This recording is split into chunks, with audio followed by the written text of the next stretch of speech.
to the United States. So with that, Acting Secretary Gaynor, your thoughts on our preparations.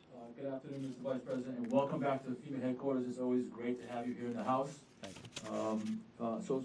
Sir, following the events of January 6th, I know we have all concerns, deep concerns regarding the safety of the upcoming inauguration. However, I have the utmost confidence in the agencies and the law enforcement partners who have developed and are implementing a comprehensive security plan. So in my short couple of days here, I've reached out to most people, and again, confidence should be high. The National Special Security Events, or the NSSE, are a whole of government effort. That's the way we like to operate. That's the most efficient, and highlights the collaboration between federal, state, and local partners. In this inauguration of the 59th presidential inauguration, but it's also the 67th overall NSSE. Nearly 200 agencies have come together to ensure the security, the safety of government officials, facilities, and the general public. DHS, with the lead responsibility for design, planning, and implementation for security operations in coordination with our interagency partners for the 2021 inauguration, has designated this event as a national security special event. And finally, sir, U.S. Secret Service assumes the mandated role as the lead federal agency for the design and implementation of the operational security plan. The FBI has the lead responsibility for domestic intelligence, counterterrorism, investigations of crimes, and FEMA has the responsibility for emergency management and consequence management. And so with that, I'm going to pass it to Director Murray of the U.S. Secret Service. Thank you, sir. Thank you, Mr. Vice President. I appreciate the opportunity to talk to you about the extent and the depth of our inaugural security planning. It's been going on for many, many months now. As the Acting Secretary mentioned, this is an NSSE, the 67th. NSSEs are born out of experiences like we all endured back in 1996 down in Atlanta with the bombing there. It was recognized by congressional leadership and then President Clinton that there was a gap in the coordination between federal, state, and local organizations when it came to security planning and crisis response. So in an effort to remedy that situation, there was a bit of legislation, and we wound up with this NSSE model we've been employing for about 22 years now. The Acting Secretary enumerated the three agencies that take the lead here: FEMA, FBI, and Secret Service. And as he mentioned, the Secret Service is mandated to serve as the lead entity for operational security planning, design, coordination, and execution. I think the general public is very familiar with the Secret Service's protective mission when it comes to our protected persons, presidents, vice presidents, foreign heads of state, and so on and so forth. But with NSSEs, we're talking about ensuring the safety and security of everyone: the general public, members of Congress, staff, anybody that's associated with the event. So interesting to point out, make sure the general public's aware of that. Those three lead agencies get together well before the event takes place. For instance, once one campaign stop ends in the Secret Service, we begin preparing for the next one. That includes getting ready for the next inaugural. So it's fair to say that we've been talking and thinking about this inaugural for more than 3 years now. Last May, those three agencies got together and they stood up what's called an executive steering committee, which serves as a unified command. At that point, they're joined by a number of key agencies here in D.C. Too many to mention, but here in D.C., talking about Metropolitan Police Department, U.S. Capitol Police, a number of elements from the Department of Defense, and the list goes on. That unified command then goes ahead and identifies critical areas for the event, and they establish subcommittees to focus on different mission requirements. There's more than 24 for this inaugural. I won't list them all, but probably pertinent of interest would be we have subcommittees regarding civil disturbance, another one regarding crowd management, a separate one concerning airspace security, and the list goes on and on. Those 28 subcommittees report to the Executive Steering Committee. Those are your planners. What's represented there, sir, starting back in May, is more than 100 agencies and many hundreds of professionals in law enforcement, military, and the intelligence field. The Acting Secretary mentioned this is the 67th since 1998. It's also important to note that half of those 67 took place right here in the National Capital Region. And that really serves to underscore the long-standing partnerships and the very, very deep collective experience all these agencies have in securing these very critical national events here in the National Capital Region. I imagine the question in everybody's mind is, why is it we think that what happened on January 6th can't happen again next week? And I would point very keenly to the level of planning and coordination we've been carrying out for more than 9 months. highly confident in our security plan, but we are always wide-eyed and sober and looking to capitalize on lessons learned. So of course, we're taking a look at the events next week to ensure that we've covered down. I think another way to answer that question is what programs and measures do we already have in place that would have prevented something from that happening? Our perimeter is expansive. It basically covers most of downtown Washington, D.C. It's effectuated by many, many miles of hard fence, and is supported by many, many thousands of law enforcement and National Guard personnel. The National Guard has been extremely supportive in this regard. We're very mindful that they have a mission beyond the National Capital Region, and we're working with the General and his staff to ensure that we don't deplete all the various states of what they might need over the coming days. And with that said, sir, I'll turn over to General Hoganson for his comments. Thank you. Thank you, Jim. General? Thank you, Vice President Pence, for the opportunity to cover what our National Guard troops are doing in support of district and federal authorities and around the nation. Right now, we have approximately 7,000 National Guard soldiers and airmen on the ground in support of the federal lead agency, and we're building to 21,000 for the upcoming inauguration. They're under the command and control of Major General William Walker, the Commanding General of the D.C. National Guard, and they're providing security, communications, logistics, and coordination with all supported agencies. For the safety of all involved, and in close coordination with the agencies we're supporting, our Guard members are armed and equipped commensurate with the missions they've been asked to do. This is what we do, and we're trained to do it. As always, our first priority is to protect people and property and the safety and well-being of our National Guard personnel and their families. I visit with these men and women every night, and they understand the importance of this mission. They are also proven, prepared, and proud to do their part to ensure a peaceful and safe inauguration of our 46th Commander-in-Chief. In addition, we're working closely with our adjutants general across the nation to ensure they have the personnel and equipment to meet any requirements in their communities. This includes the response to COVID-19, support to Operation Warp Speed, and any new requests for assistance. As you may be aware, the forefathers of today's National Guard were present for the inauguration of George Washington, and we've been part of every inauguration since.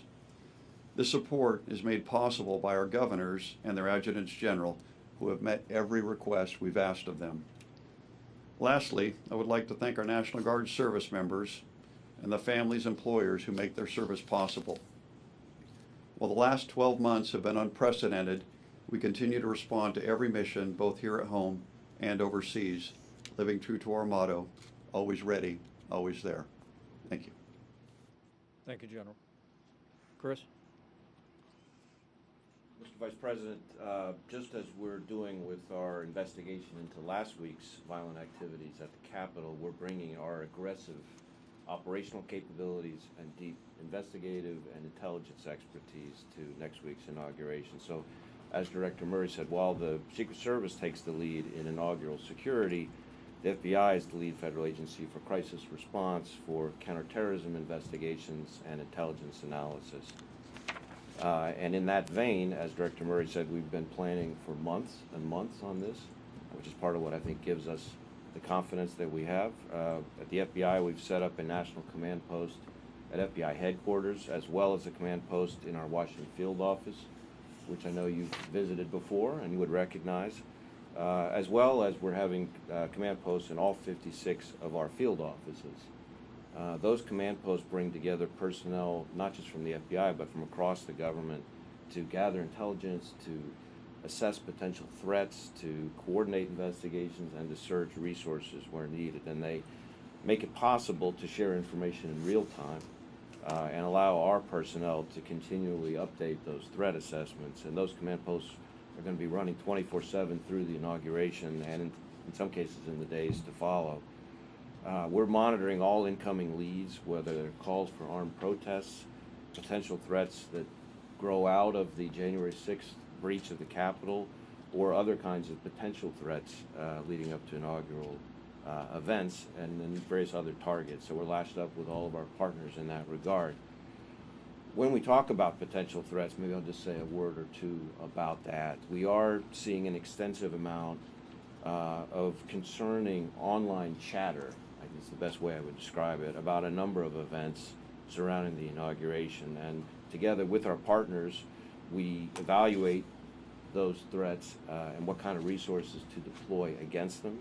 Right now, we're tracking calls for potential armed protests and activity leading up to the inauguration. And the reason I use the word potential is because one of the real challenges in this space is trying to distinguish what's aspirational versus what's intentional. We're concerned about the potential for violence at multiple protests and rallies planned here in D.C. and at state capitol buildings around the country in the days to come that could bring armed individuals within close proximity to government buildings and officials.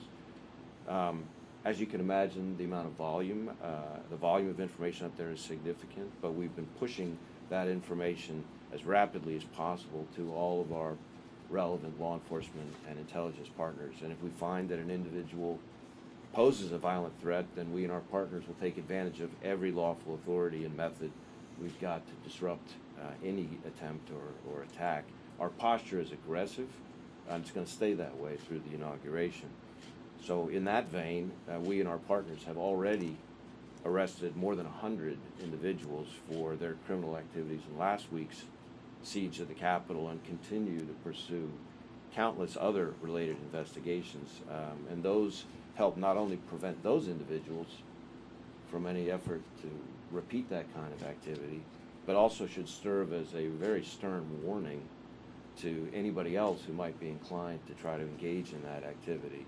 But we're also taking other steps. You know, the American people may not hear about every disruption in the media and may not see the FBI's hand in everything we do, but they should be confident that there's an awful lot of work all across the country going on behind the scenes out of the spotlight, where we're feeding relevant information to all of our partners so that they can harden targets as appropriate. And as I said, we're looking at individuals who may have an eye towards repeating that same kind of violence that we saw last week. I mean, from January 6th alone, we've already identified over 200 suspects. So we know who you are if you're out there, and FBI agents are coming to find you. My advice to people who might be inclined to follow in the footsteps of those who engaged in the kind of activity that we saw last week is stay home. Look at what's happening now to the people who were involved in the Capitol siege, wherever they scattered to, whether it was Memphis, Phoenix, Dallas, Honolulu. What they were finding is we've got FBI agents tracking them down and arresting them. And if I were those people, you don't want to be the ones that have FBI agents knocking on your door at 6 a.m. So anybody who plots or attempts violence in the coming week should count on a visit. So together with our partners here in the district and across the country, we're going to be doing everything we can to ensure a smooth transition of power in the days to come. This is a team effort, and I'm really proud of the team that you have assembled here. Well, thank you, Director Wray. Thank you for the FBI's aggressive posture on bringing to justice those who desecrated the seat of our democracy last week. And leaning into investigations about any potential threats surrounding our inauguration. I'm truly grateful to the men and women of the FBI. General Hokanson, let me also convey to you the gratitude I know of our entire administration and the American people for the citizen soldiers who are here in our nation's capital today and their families.